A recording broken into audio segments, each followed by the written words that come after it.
From script to screen, every film is brought to life by visionary creatives and executives, all sharing one mission: to captivate the audience.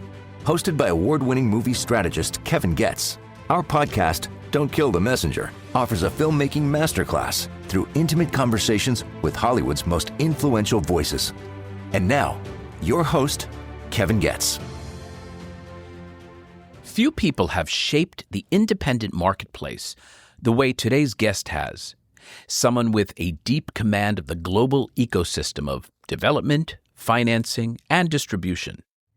Across his career, Stuart Ford has produced or executive produced nearly 80 films and series, assembling more than $2 billion in independent financing.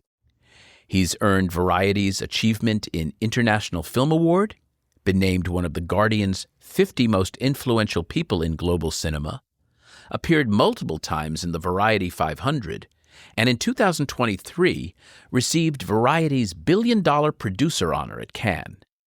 He's the chairman and CEO of the super indie AGC Studios, and previously founded IM Global, building it into an international studio powerhouse spanning North America, Europe, Asia, India, Latin America, and the Middle East.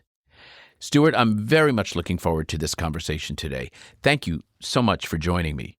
Me too, Kevin. It's a real pleasure to be here. Thank you. We have got so much to unpack. First off, I would love to hear, in your own words, what exactly you do, mostly, because you do so many things. Well, first and foremost, I'm the chairman of AGC Studios, and I oversee pretty much every aspect of our business. So that essentially encompasses film and television development, film and television production. We finance or self-finance or co-finance film and television. We sell or license film and television globally. We manage our own marketing and publicity in-house and business affairs. We have an unscripted division that works on unscripted formats and documentaries. So I get to flex a lot of muscles every day I come into the office. For years, you specialized in international. That was your thing. Are you still the international guy, or are you really more equal parts domestic and international? I think I'm equal parts. I definitely came up on the international side of the business. I think a lot of people did think of me as the international guy for a long time. Well, you're still considered one of the, I'm going to say this for our listeners, one of the 5 best in the industry for years now. I can think of my favorite, Kathy Morgan, Glenn Basner, Stuart Ford. I mean, who else is of your caliber? Oh, I'm sure. I'm sure there Nick are plenty. Meyer. Yeah. There aren't plenty. They're not all as longevitous as me, but there's plenty of talented people in that area of the business. Glenn Basner and I have been peers really since the late 90s. He's your biggest competitor. Competitor and friend in the business.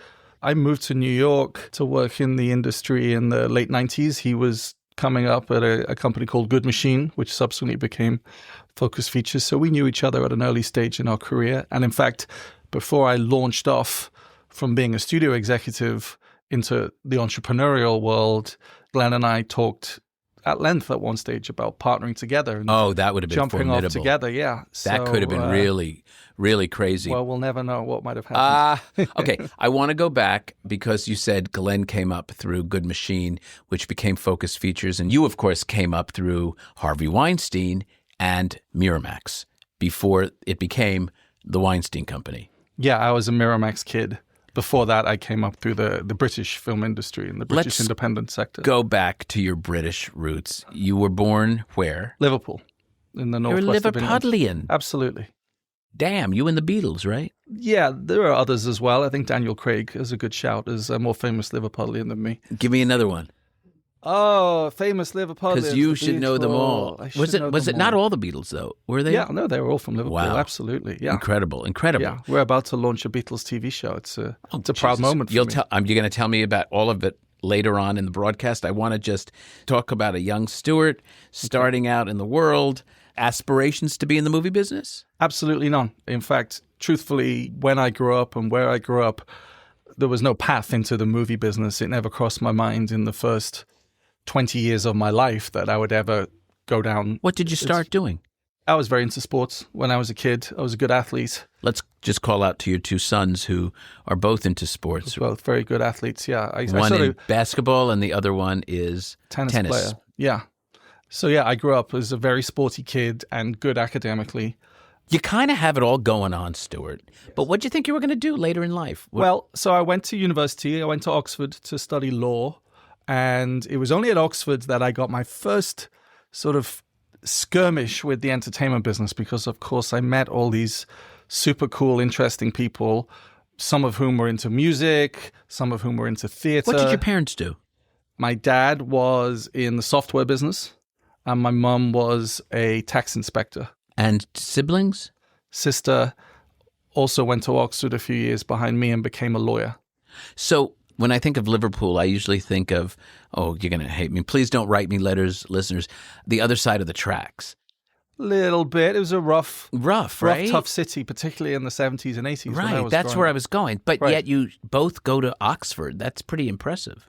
Bit of luck, a lot of hard work, I think. Yeah. No, I think there was some luck there. Did you become a lawyer? I did. So what happened was I was at Oxford.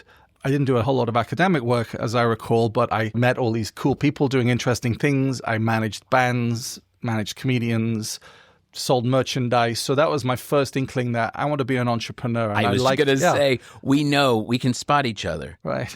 Am I right or wrong? No, absolutely. And you can't teach it. Right. So that's where I thought I want to work in entertainment, but I want to make money as well. And so when I left Oxford, I didn't want to go too far off the straight and narrow or waste my Oxford degree. So I went to law school, but I thought, I know, I'll become an entertainment lawyer. Where'd you go? Law school in England is a different thing. It was only a year because if you do a 3-year law degree, law school is a shorter qualificatory period in England. So I went to law school for a year. And then you passed the bar. Passed the bar, became a junior solicitor. I was never a technically great lawyer, I don't think, but I decided I'm going to become an entertainment lawyer. And luckily, I was hired by what was pretty much the number one entertainment law firm in the UK at that time. And this is in the early 90s. So that firm, and in particular the lawyer I worked for, represented most of the best British production companies at the time, the likes of Working Title and Goldcrest. So I had this immersion in the British film industry, indie film industry in the early 90s, which was something of a boom period then. And you did transactional, not litigation. Yeah, transactionally. It was representing producers putting together films and movies. Invaluable. Yeah, and I, apart from working for what was probably the top entertainment lawyer in the UK at the time, I also spent a lot of time representing the top talent agents in the UK, a guy called Duncan Heath. So both he and the lawyer I worked for, Mark Devereux, they became my sort of mentors. And for several years, I had a blast. This was the time when British cinema was going through a real boom period. This was Trainspotting. This was Four Weddings and a Funeral. This was Notting Hill, The Crying Game, the Merchant Ivory films, Mike Leigh, Secrets and Lies, and Naked. Great stuff. So that was pretty cool, and I was enjoying that. But I also was definitely a pretty ambitious guy in my 20s. I had a sense there's something bigger out there than the British film industry. Right. United States. Right. Well, exactly. And this was also a period, we're into the mid-90s now, where American independent cinema was really enjoying a boom period as well. And in particular, probably Miramax Films were the stars of that particular universe. Brand. People don't remember that. Right. So I was there in England working in British independent film, but running off to movie theaters to see the Tarantino movies, to see Swingers, to see Clerks, as we called it, Clerks, as Americans called it. Clerks. Yeah. Clerks. And I thought, this is an even cooler universe. So it happened that Miramax's UK office were clients of the law firm, and I bluntly sort of fluttered my eyelashes a bit and persuaded them to hire me. Who's they? The Miramax UK people. So that was good. The people in New York said to me, why don't you come and work here instead of in London? And Great. I was in my 20s, I was unmarried, I was ambitious. Why the hell not? And that's it. So I moved to New York in my sort of mid to late 20s and went to work for what was then the coolest movie company on the planet. And what was your first interaction with Harvey? First interaction would have been sitting in a meeting with, there's a lot of people there, and he was in a horrendous mood, munching on a tuna fish bagel fairly repulsively, I have to say. And I'm pretty sure the bagel got thrown at somebody before the end of the meeting. But as long as it wasn't you. It wasn't me. I kept my mouth shut and hid. When did he recognize you as being someone who could really help him and actually run his international practice? I never particularly aspired to qualify at the New York bar. So when I went to Miramax, I wasn't allowed to hold myself out as a lawyer. And I worked for a guy called Charles Layton, very senior at the company. He started Blumhouse with Jason Blum. That's right. So Charles was a super smart businessman. His office was literally in between Harvey and Bob's office, almost like a boxing referee. Oh, my Lord. And he would work on the major deals for them, the stuff with Disney, the big co-financings, TV output deals. So I was working with Charles, and therefore I was right in their visibility from an early stage. Oh, my God. I can only imagine Harvey and Bob. I have many stories of the two of them just going at it. Yeah. Yeah, it wasn't pretty. It was not pretty.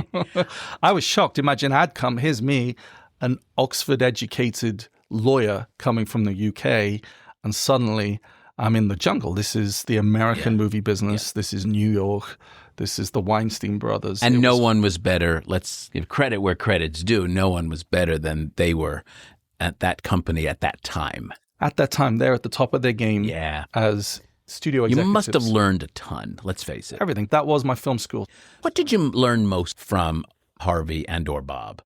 I think you can put it into two buckets. So firstly, I shifted through various, in the end, senior roles at the company. So I had this very rounded film education. I ran overseas production offices. I was co-head of acquisitions, buying all of these prestige dramas and foreign language films. Then I became head of international sales. Hold on. When you say you buying, I was the guy sitting up all night at a film festival. You were there. You were the one in Sundance who had to do the calls all night or the bidding all night long. I was the guy who'd get on the plane what better education? And fly to Paris and try and buy Amelie before anyone else saw it, or that kind of stuff. Okay, sorry, I've got a million questions, but let me ask you this. What's the one that got away from you and you heard the wrath? The one where I got the most wrath, interestingly, didn't turn out to be a great film, and so it was a film called Enduring Love. I never even heard of it. Roger Michell directing, based on an Ian McEwan novel, and working title were going after it. And I think during that period where I was in charge of acquisitions, I feel as if it was the only one of any substance that we didn't get that we wanted. And I definitely got a shellacking for that. Of course, the fact that a British director who'd made his first 3 films with working title opted to make his next film with working title didn't spare me any. I know, but like loyalty, I kind of respect that. Of course, right? I think it was always going to working title. But I remember there was a little bit of a postmortem on that. Did you have the authority to up the bid without getting approval? Like if Harvey says, get this for me, do not lose it. Did that mean that you had another $5 million or something to play with? Well, again, we're talking about early 2000s here where people were not texting and emailing quite as fluidly. So he was very present. Yeah, if I was going overseas to go try and make a deal on something, then you would have to run with the ball to some degree. Now, I don't think I ever closed the deal without at least putting the phone call in, saying, here's what it's going to take. Right. Reserving all rights. All that. So you'd have to be a little bit cute. You'd have to be in the room ostensibly closing, but making sure that before you signed a piece of paper, you'd made the phone call to New York. Understood. Let's go back to your 2 buckets. So there was the bucket of this incredible film education. And when I ran international sales and distribution, then it's not just the sales, it's overseeing the marketing and the publicity campaign globally in 70 territories. And you're working really closely with filmmakers like Quentin Tarantino and Anthony Minghella and Kevin Smith and James Mangold. So that was an incredible immersion program for me in how to work with world-class filmmakers in sales, in marketing, in publicity, in deal making. Oh, wow. That's where I learned my movie business skills. And it was film school. Yeah, it really was. It was film school. Tell me the second bucket. Second bucket is as an entrepreneur, because those guys were hustlers and they were entrepreneurs. And again, I wasn't really sure whether that was me. If you'd have told me when I first moved to New York, you're going to parlay this into a lifelong career at a Hollywood studio, that would have made perfect sense to me. However, over the course of those 6 or 7 years, I sort of felt, nah, I want to do this on my own. Okay, I had that epiphany, that moment of aha, where I said, I don't want to go with this other corporate behemoth buying the company I currently work with. I'm going to venture out on my own. What was your aha moment? Aha moment was actually mid-2004 the rumors were rife that the Weinsteins and Disney had fallen out and that they were not going to be around for much longer. My employment contract was up, and I actually got involved in an attempt to buy my hometown soccer club.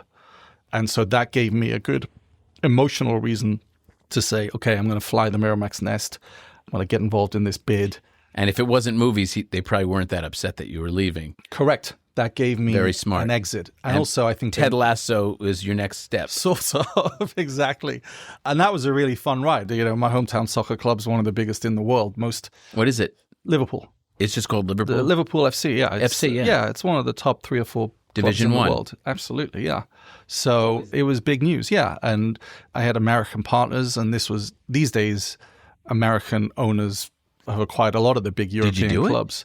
No, we didn't quite pull it off, but it was quite high profile. It was on the back pages of the newspapers and in the business pages, and a lot of the kids who I grew up with who maybe hadn't heard from me for 10, 12 years, they have that sort of... You were a rock star. Well, they had that sort of JFK moment, whereas where were you when you heard that idiot Stuart Ford was trying to buy Liverpool? Was that a huge disappointment?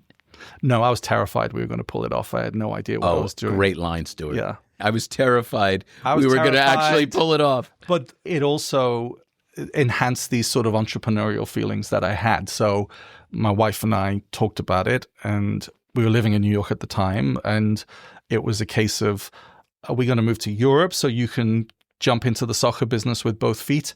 Or are we staying in the US so I could carry on my career in film and entertainment? And I decided I wanted to stay in the US, but I wanted my own company. Genius. To do my own thing. And that's where I, to cut a long story short, moved to LA, and we started IM Global. Why'd you do it in LA as opposed to New York? It just felt like that was the epicenter of the business.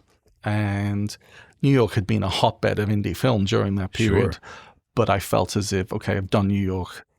I'm going to go to LA. Was there a white space at the time in your business? There seemed to be a glut of foreign sales agents, and I don't mean to be disrespectful because you're so much more than a foreign sales agent, but that's how one would have characterized you in the early days. You had a foreign sales company. Yes. And who financed it, first of all? Who bankrolled it? Or bankrupted it, nearly. I had a few partners early on. I definitely kissed a few frogs.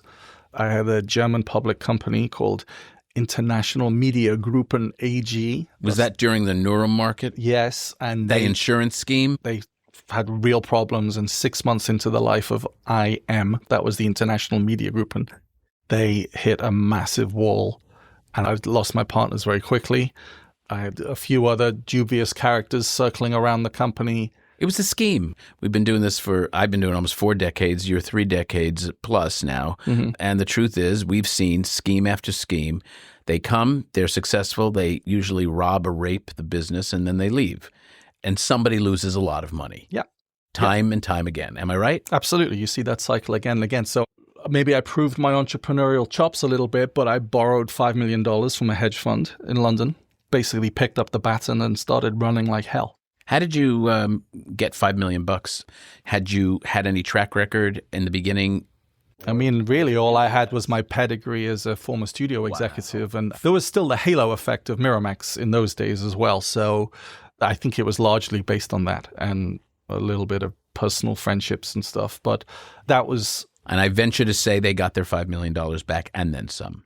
2.5 years later, they got it back. What does IM Global stand for? IM was International Media Group, and that was the German public company who insisted having... But you got the name after it collapsed. Yeah. Well, the company didn't collapse. They basically said, we're broke. You better find yourself another backer. So you owned a majority of it or a large part of it because your hedge fund obviously were partners in it as well.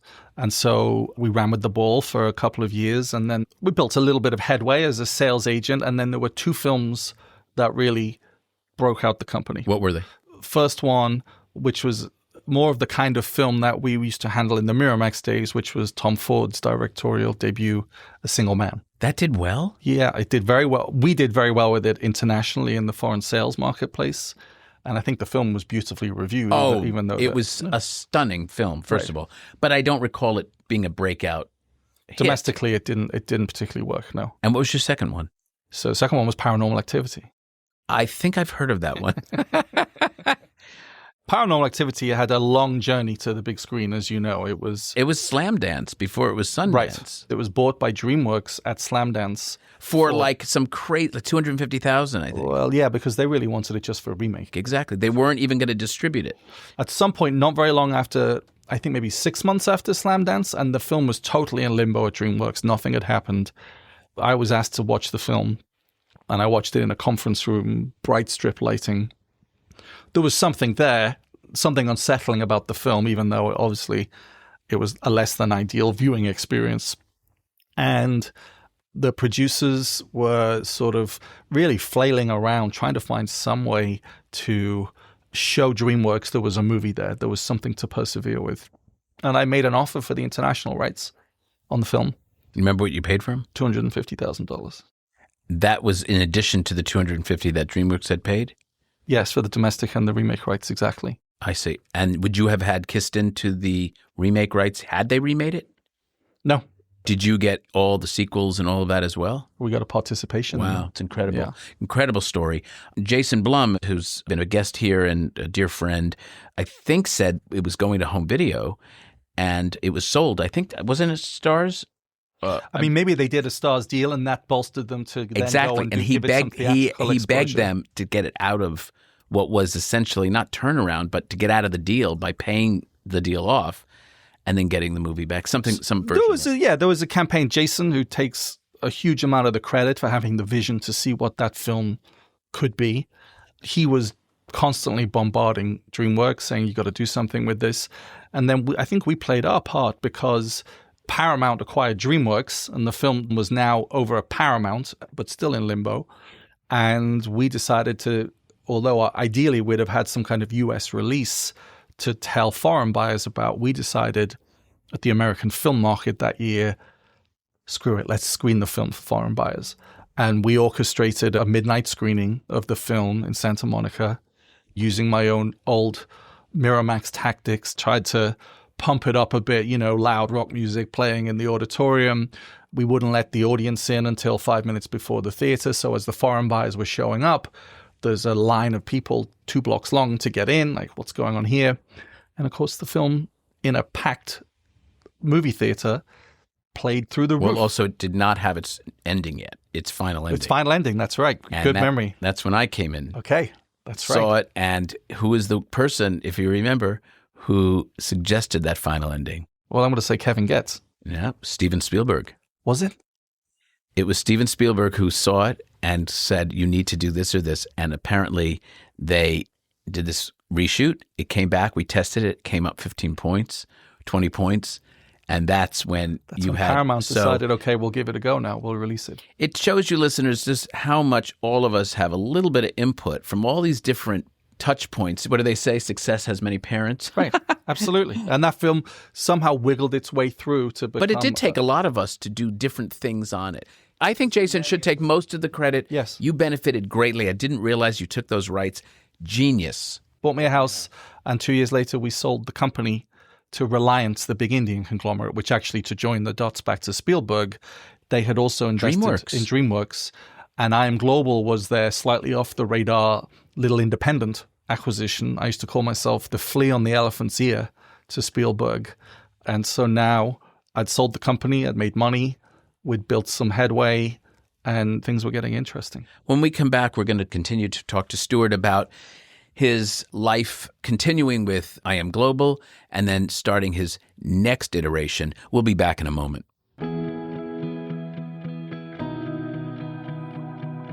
Listeners, the Motion Picture and Television Fund is a nonprofit charitable organization that supports working and retired members of the entertainment community.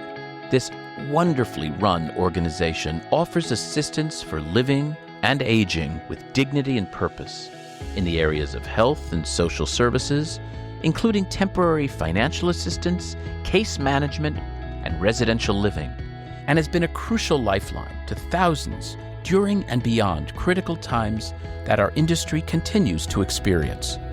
To learn more, visit mptf.com. Please join me in helping others in our industry during times of need. There are so many ways to offer support and get involved. Thank you. We're back with Stuart Ford. Stuart, you're now off to the races. You have 2 successful movies under your belt. What happens? How do you evolve the company? Because now you're getting involved in producing. Now you're getting involved in bigger financing deals. Yeah. What happens? Well, you're exactly right. So with the Reliance backing, we decided, okay, we have to start owning these films, not just selling other people's.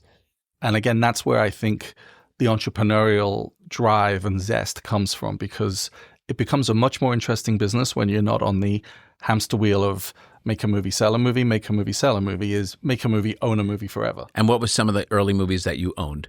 The first film we ever financed was a Jason Statham film called Safe. God, he's so reliable. Well, funnily enough, at that point, he was not that reliable because all he'd really done was Expendables, which was really more of an ensemble film, and a few British things like The Bank Job. So we were one of the first financiers to take the leap on let's make a, by indie standards, reasonably expensive movie where it's all about him. And what else? We financed a bunch more action movies. You owned them. Yeah, we owned them. But at that time, those kind of mid-budget action programmers were quite a fertile space to play in the indie world. There's a couple of particular movies I just want to focus on because I worked on almost all of your movies. You've been a wonderfully loyal client to me, and we've been friends for so many years. But you understand the power of the audience. You have been an advocate, like I have, of really listening to the audience. Absolutely. And as an indie, spend the money. You put your money where your mouth is to really try to unpack what they're saying and to get their opinions. Hacksaw Ridge is one very near and dear to me, as my godson's father was the impetus of that whole thing. Gregory Crosby, who brought it to David Permit, who brought it to Bill Mechanic. How did you get involved in that? Because it ended up being nominated for an Academy Award, of course, and I think it won was a couple. Spectacular movie. Yeah. That was brought to us by David Permit, who was looking for co-financing. It was Bill who brought it to us, now you mention it. But he was looking for co-financing. He had someone willing to write a check against the domestic rights, but he still needed, I think, $28 million or something. So we took quite a big leap of faith and we pre-bought the international rights for a $28 million minimum guarantee. And MG is the words we use. The acronym for minimum guarantee, that is an enormous amount of money, even with Mel Gibson. And Mel Gibson, who had some challenges in the domestic space, but still was very, very strong in the international space. Fair to say? Yeah, I think as a director, he still had a lot of fans in the international space. But it was a risky film. It was a World War II. It's a World War II drama action about drama. A pacifist starring Andrew Garfield. This was not a slam dunk. And you better lean into that action or you're going to be sitting on a really expensive drama. And the action was nonstop. It was so spectacular. You must have been very proud of that. That worked out really well. I would say in that I Am Global period, the 2 films that from a cinematic perspective I'm most proud of was that one. And then we also co-financed for, again, a big number, Martin Scorsese's film Silence, which he'd wanted to make for about 30 years. And we put up a pretty significant chunk of the budget on that film. Did he stay on budget? He only went over by a little bit, and my exposure was capped. So frankly, I wasn't looking too closely. You didn't mention one that I really, really liked called Midway.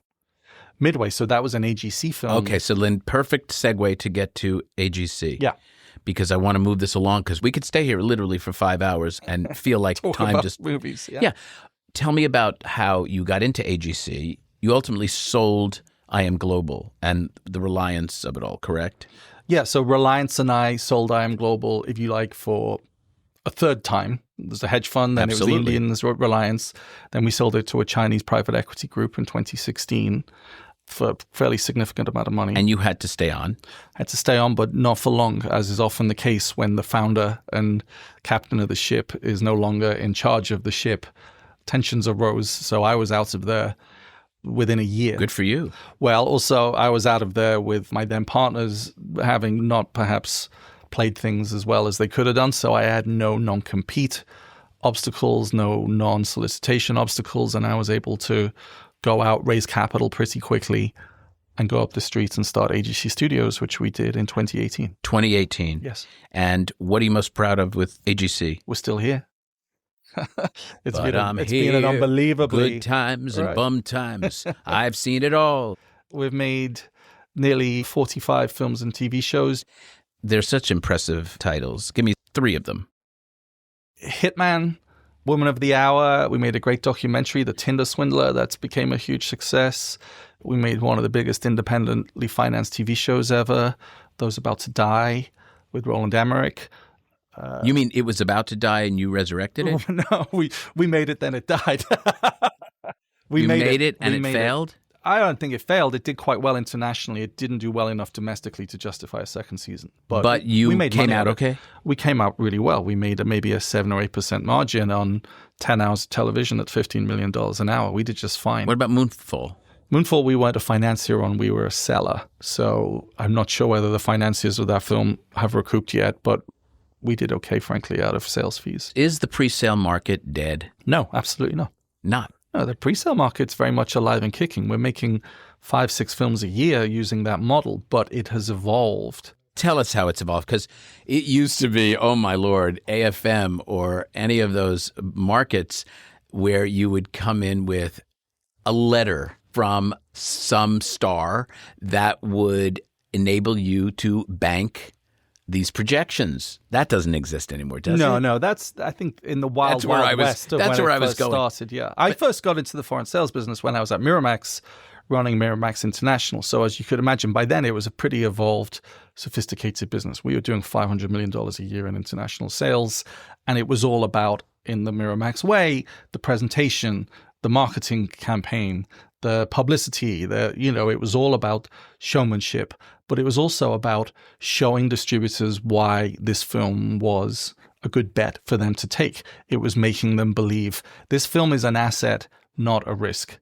So I've sort of tried to stay true to that principle throughout the last 20 years. And the foreign pre-sale market still works very well, but I think maybe the bullseye has gotten smaller, and you really have to assemble and structure the film near perfectly for the economics to work. So the budget level has to be right. The commercial auspices of the film have to be right. The talent package has to be commensurate with those two things. The marketing proposition has to be clear, et cetera, et cetera. There's quite a lot of nuance. As I think you know, in my new book, How to Score in Hollywood, its focus is on the pre-green light stage. Yes. And understanding the notion of sizing your audience correctly. Yes. Thus comping it correctly. Yes. Too many people comp incorrectly, and they aspire to comps rather than really knowing what they have in terms of the intensity of interest, the number of passionate advocates a movie may bring in. And I see movie after movie being made for too much money and breaking their model. How do you ensure that you are budgeting correctly? Well, firstly, experience. I think the longer you do it, the more clear-eyed you get, because it's very easy in this bubble that we live in for everybody to get carried away with a certain filmmaker or a certain actor or whatever it is. You really have to look at it with an ice-cold glare.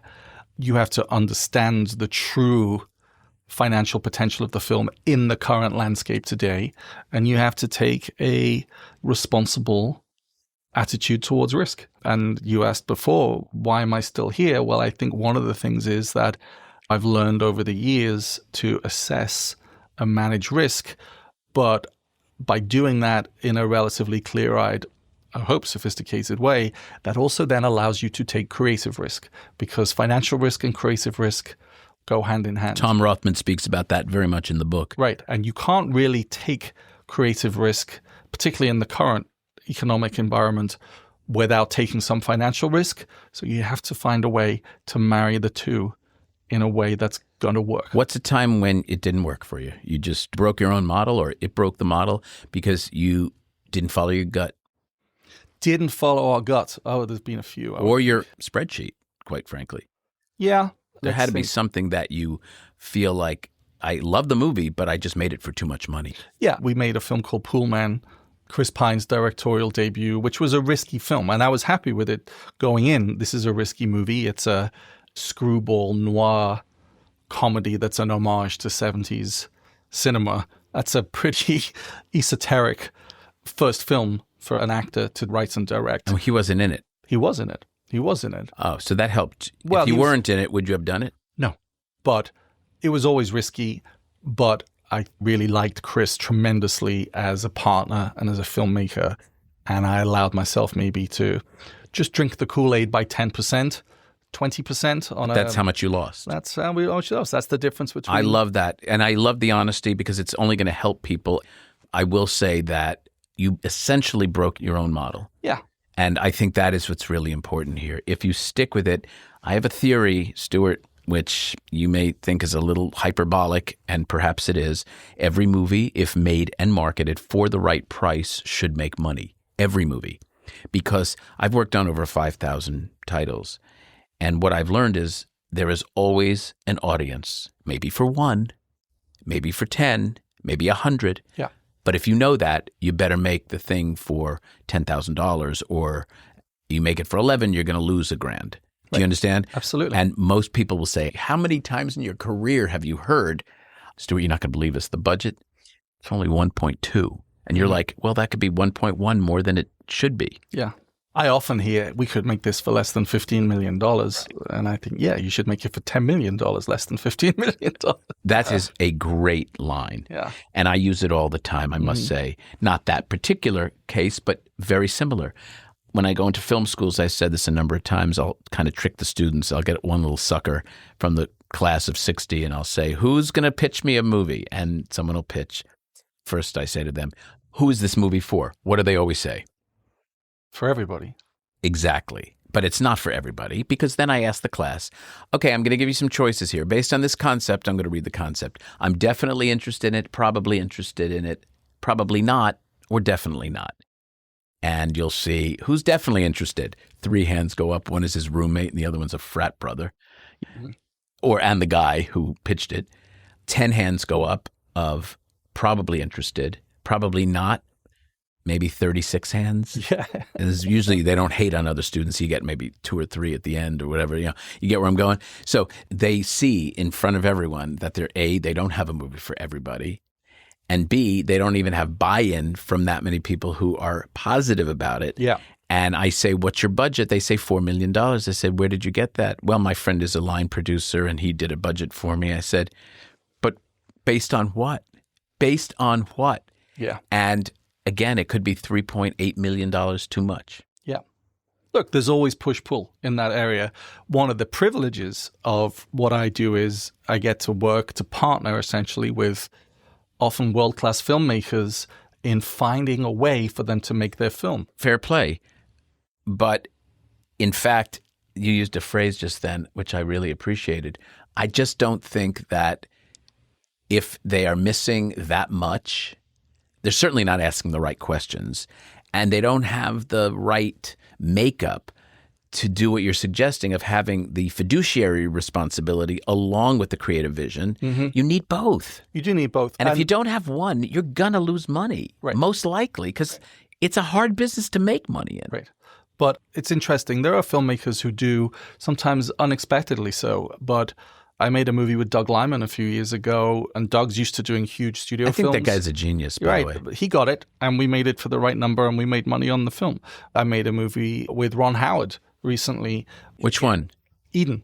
I love that movie, Eden. I thought that was a terrific picture. The problem with Eden, I think, was it was a bit of a feathered fish. Yeah. In that, and feathered fish can work, meaning a feathered fish doesn't swim nor fly. But at the same time, it was a suspense thriller, and it had this sort of dramatic element to it. It had a mystery to it. There was a lot going on there. Yeah. And look, we were well aware of that going in. But who wouldn't back Ron Howard? Right. Well, also back Ron Howard at the right number. Ron was responsive and very diligent about the budget. He brought it in at the number that we asked him to bring it in at. And ultimately, we'll be fine on that film. And in some ways, although it wasn't perceived as a success because the theatrical box office was pretty low, it's actually a good case study in risk management, because that allowed me to partner with a world-class filmmaker and a hero of mine on making what was ostensibly a little bit of a risky film, but nobody's going to get hurt because we managed our risk up front. We sold all the international rights almost exclusively to Amazon up front. We covered a big portion of that budget. So that means that there is no one that will lose money on this? No. And many movies, there is someone who's holding the bag. Someone's nearly always holding the bag on independent films. But you managed your risk correctly. Right. Boy, that would be a great case study to unpack. Right. You and I should do that on a panel sometime. So we managed our risk correctly. On Rick Linklater's movie, we made a lot of money. Which one? Hitman. We made a lot of money, but we managed our risk going in. Did you make the second one? The film subsequent to Hitman? Yeah. No, there's a TV spin-off that we're working on. That's what Netflix. I meant. Yeah, we're working on a TV you spin-off. You are? Oh, yeah, great. Absolutely. Great. I'm still here because we manage risk astutely. I was just going to ask you, seriously, all hyperbole, all kudos and all that deliciousness aside, why are you still here? And why is Glenn Bassner still here, for example? Like, you guys are two guys, Nick Meyer, same thing. Like, why are you guys at the top of your game still? I mean, for years, what do you do better, stronger, faster than anyone else? I think it's marrying creative risk-taking with prudent financial investment and then being good at execution. But let's go beyond that, because I'm going to say there's a lot of people who could probably claim that. I think taste has something to do with it. Mm-hmm. I think deep relationships have a lot to do with it. Yeah. You're getting the best material. Often. And also, I think maybe we're monetizing it better than most, again, because of deep relationships. You've earned the trust from major financiers to have them take a flyer on you where they won't with a smaller entity. That's true. All the banks will lend to us when they're generally pretty risk averse these days. We have major international distributors and broadcasters who will pre-buy films from us because they have a high level of confidence in the execution and our capacity to deliver. The foreign sales market is not easy right now, but as I said earlier, it still works perfectly well when you can click into the groove of motivated buyers wanting to pre-buy the project making sense. And we're still good at that. And it's still a good business when you do it astutely. What turns you on within your business the most? The deal making initially, the obtaining the financing, the acquisition of the material. Where do you, Stuart, have the greatest passion? Building something, building an asset, building a library.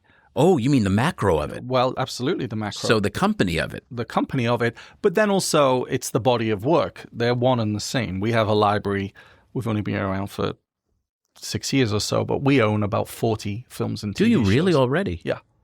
So we own those. We'll own them forever unless and until we sell the library.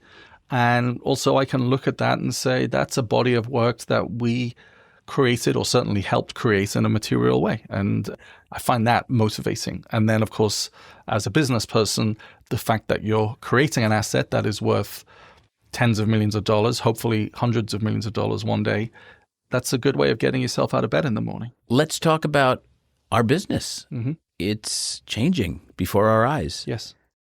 I have gone on record a number of times saying that I think there's great opportunity. I will subsequently get calls from several friends who will ask me to lunch to explain what those opportunities are. Mm-hmm. I have a feeling you agree with me. Absolutely.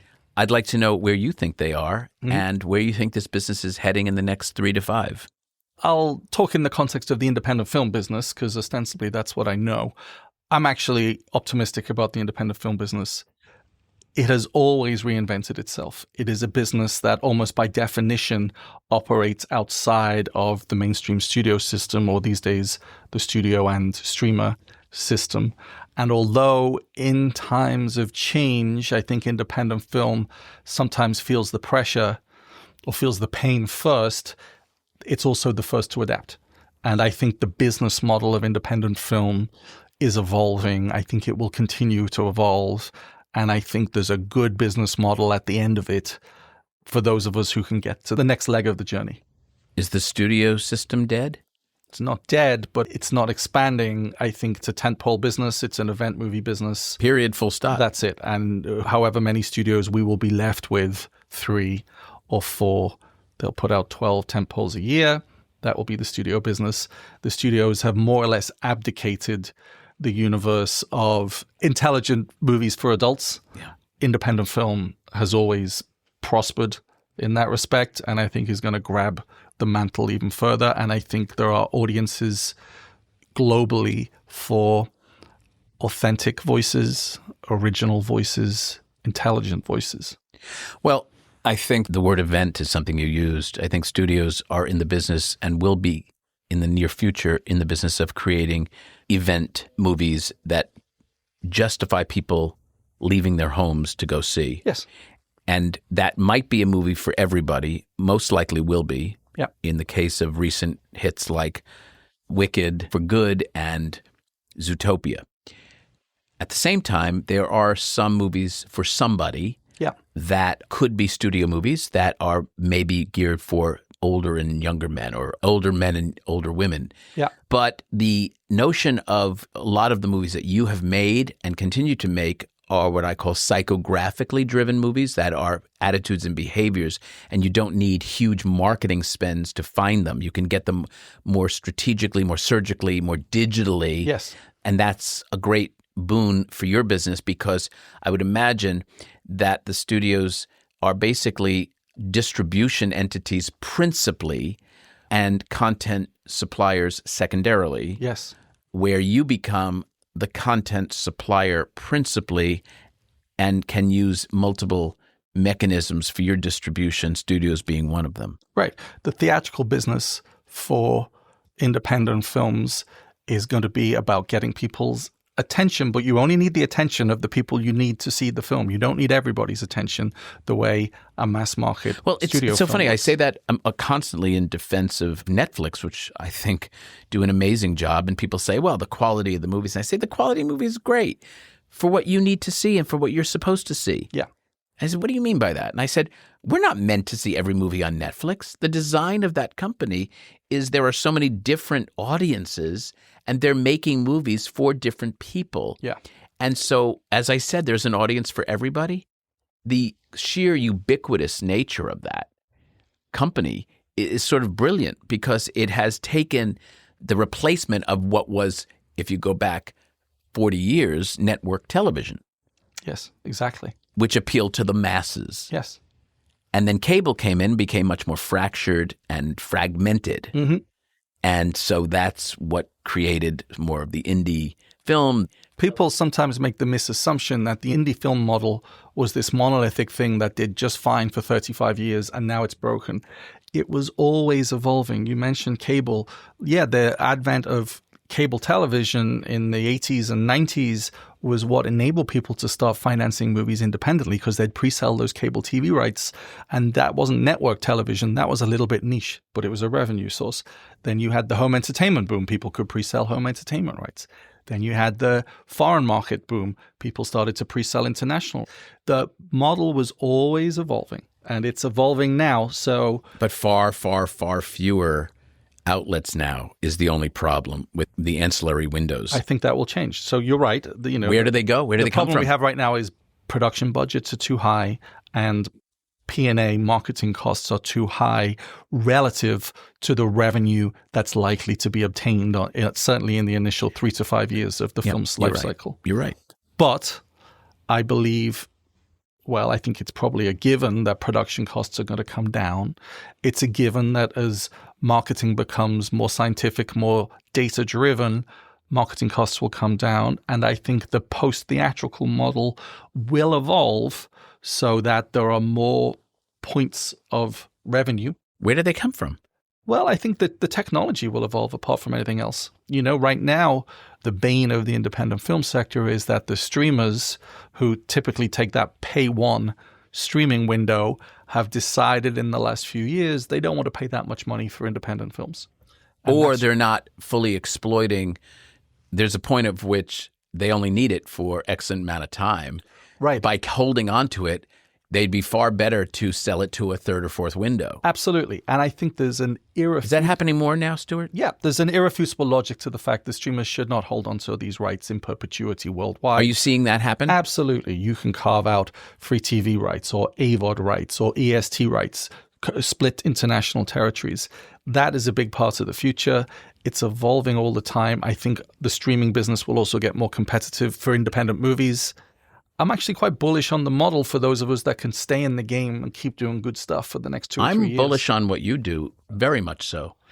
AI is certainly going to have not a little effect, a tremendous, a mind-boggling effect on our business. None of us know how it's going to play out, but if you consider what it can do, one of the positives, I think, is that the democratization of movie making is only going to get bigger and more intense. Absolutely. But it has to drive costs down. It's not going to be good for certain craftspeople and certain performers and so forth.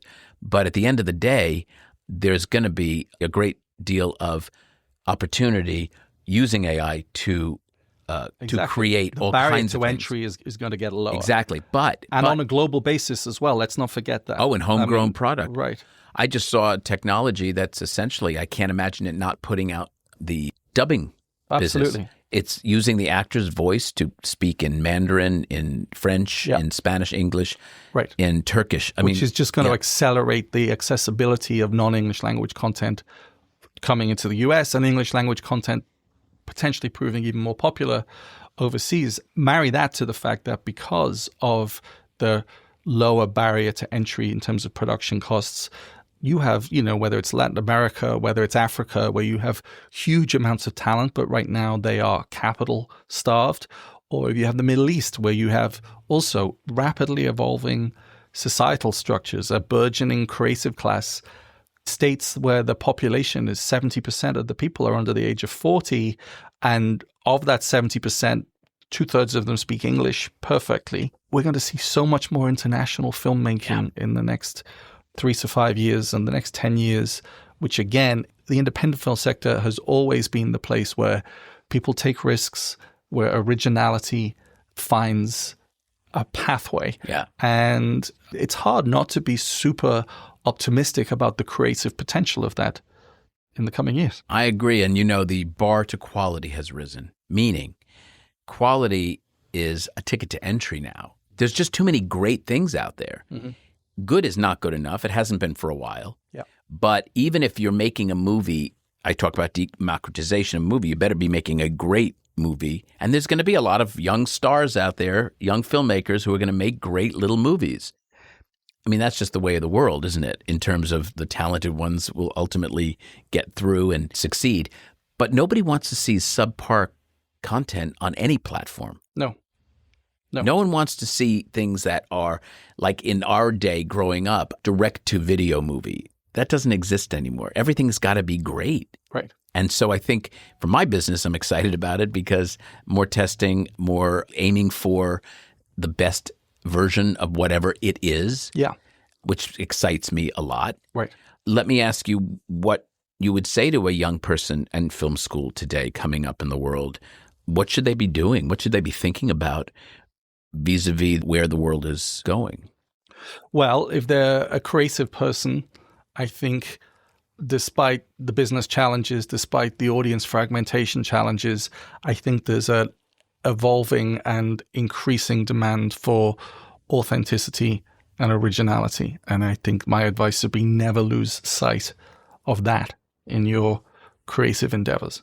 And the only thing I would add to that, which I think is brilliant advice, is what you said before. Keep your financial and fiduciary hat on while also keeping the creative hat on, because you can't have one without the other. Right. And again, I go back to How to Score in Hollywood. I wanted to unpack that because it means so much to me. And the success and I think the ultimate growth of our business is going to depend on responsible filmmaking. Yes, absolutely. Responsible filmmaking. Right. And, they say necessity is the mother of invention. Responsible filmmaking doesn't necessarily mean compromising on creativity. It just means doing it at the right number. Couldn't have said it better myself. Stuart Ford, thank you so much for being here, for joining me. You've been a friend of mine for I don't know how many years now, and I've watched you grow. So proud of your success, and I just hope that we have many, many more years of working together. Well, here's to that. It's been a real pleasure, Kevin. Thank you. To our listeners, I hope you enjoyed this conversation. For more insights into filmmaking, audience testing, and the business of Hollywood, I invite you to check out my books, Audienceology and How to Score in Hollywood, at Amazon or through my website at kevingoetz360.com. You can also follow me on my social media. Next time on Don't Kill the Messenger, I'll welcome veteran television executive and former chairwoman and CEO of Warner Brothers Entertainment, Ann Sarnoff. Until then, I'm Kevin Goetz, and to you, our listeners, I appreciate you being part of the movie-making process. Your opinions matter.